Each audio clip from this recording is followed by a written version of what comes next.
GoPros. I'm not using GoPro anymore after this. You're gonna like this video.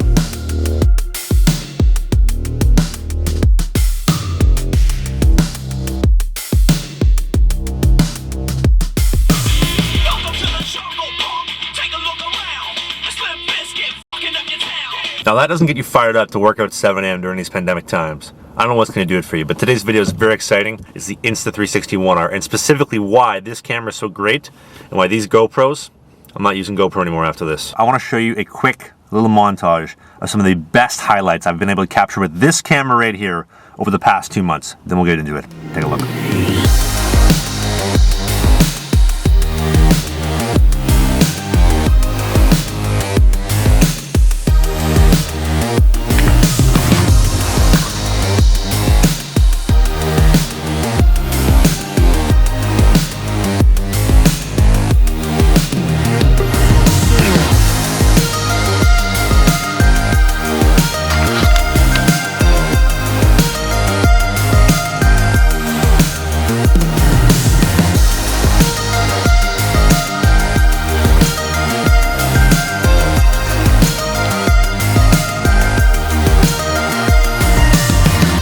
I like this Insta360 One-R. It's really awesome. Through the screen, I can see the net. It's perfect. This is the real deal. This is the camera I've been trying to find to capture these videos that I make. This? I don't think so. The number one reason why I decided to go from using GoPros to using Insta360 and the One-R specifically, it'll corrupt files all the time. Like the entire skate that I had with Steve McKeegan in January, most of the footage I had from his chest cam was ruined because this thing turns off and turns on. It's a nightmare to use. I don't have the problems with this. But an hour of 360 footage on this battery for the One-R versus I might get 45 minutes, maybe 50 minutes of 4K footage on the Hero 8 Black. Yeah, it's great. It's got a back screen so I can see what's going on. If I'm behind the camera, I'm trying to set up a shot like this, I can't do that. With the 360 One-R, I can do it any way I want. I can have the screen facing this way so I can line up the shot. I can do it this way. Like with the ice time I just showed you, I can see what I'm filming when I'm on the ice, which when I'm filming everything on my own is such a huge component. I like the fact that this doesn't look like a fisheye action camera. So when I film on the Hero 8 Black or I film on the Hero 7 Black, it has this like distorted, almost cartoon look to it that I don't find attractive, and it's a dead giveaway that a GoPro's filming it.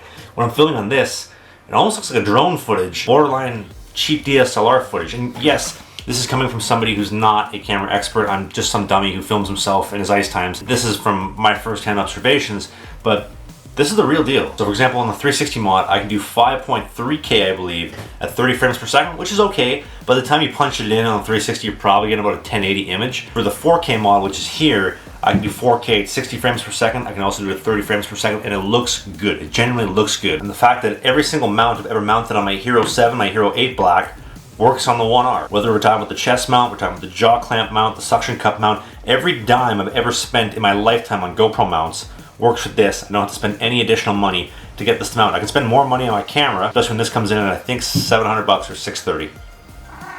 Say hi.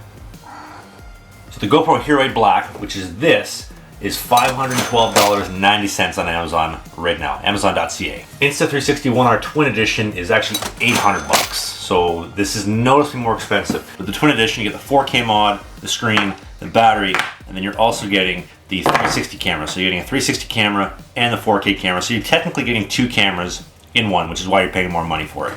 Now, I would love to see them make a cheaper version. Maybe you just get the model with just the 360 camera, you get it just with the 4K camera. That would be nice. I think it would cut down costs for a lot of people. Not everybody needs a 360 versus an action camera, but I like it because I get value out of all of it. It's almost like I have a cameraman there working for me, but it's really me behind the editing software adjusting the film. Let me show you the editing software. This is a big gripe I had when I did my review of the One-X. It's gotten drastically better with the One-R. So here's a bunch of footage I shot over the past couple days. We'll take it, we'll drag it into the editor. Here's what 360 footage looks like, and it's very daunting at the beginning when you see it like this. The easiest way I found to edit 360 footage, you go to the 3 capture mode, boom, now you get an actual view. You can change it around, you can pick whatever angle you want, and if you're set on one direction, you just press the lock direction button, and now boom, now you can pick it and it just stays in one way. If you're not into that, they have something called keyframes, and these keyframes are basically the way you move the camera lens. So for example, when I'm here, This would be me keyframing, changing the angle of what it sees. So granted, it sees everything around me, but I have the ability to choose what it sees. So this is what that looks like when we're doing some maybe more intricate edits. So this is not me changing the camera. The camera is stationary, and it only changes in the editing software with what I want it to see. So it looks almost like there's a cameraman following me around. The only downside to this is when you punch it in and you really start zooming in, it's just getting really noisy and kind of pixelated. It doesn't look totally great. It looks probably somewhere between a 720 and a 1080p because you're punching in this 5.3K or 5.7K image all the way in. If I was to zoom it out, now it's starting to look really sharp. But it's also putting everything in there. When we're talking about the Hero 7 Black or any GoPros, you can only pick one angle of view. So for example, when I'm going to pick what I want to film, I have to pick it before I film. I get one view or I get the other. I can't change that after I film it. So once I start filming, this is what I get. Here is the nice thing about Insta360. So here's the ultra wide plus, ultra wide, wide, linear, narrow. So at this point in time, I've shot what I wanted to shot and I get to pick what I want to show. So let's say like I'm very close in, like right here for example. So maybe I want to punch that out a bit. So I go to ultra wide plus, now I get a lot more in the frame. Maybe I'm further away. So for example, maybe I'm over here, I want to punch that in. I get to pick that all the way up to narrow, linear, I can do whatever I want, and the footage actually looks decent. Although it takes a lot of work to get footage out of the Insta360 Studio app, out of the camera, from the app to be able to use, I think you get a 10 times better video because of the abilities to pick what kind of audio you want, to pick your field of view and not have to pick it while you film. You can fix it after, because if you're like me, you just want to get the footage. Sometimes you don't have something behind the camera. This gives you a lot more options. The software from the One-X version of the camera I found has been made a lot simpler, and especially when we're talking about the 4K video, to be able to pick and choose exactly what you want to show when you want to show it and not pick at the moment of filming. That's a game changer, I think, for a lot of people, myself included. Now, the one issue I do have is with the built-in audio. The built-in audio isn't great. They have an external mic adapter, which I talked about the other week, and it does a good job. It helps when you have an external mic, you plug it into the camera, so the audio is actually usable. It doesn't sound terrible, but the built-in audio is not the greatest. Let me show you. I got a couple clips here, and I got a cool idea for a tester.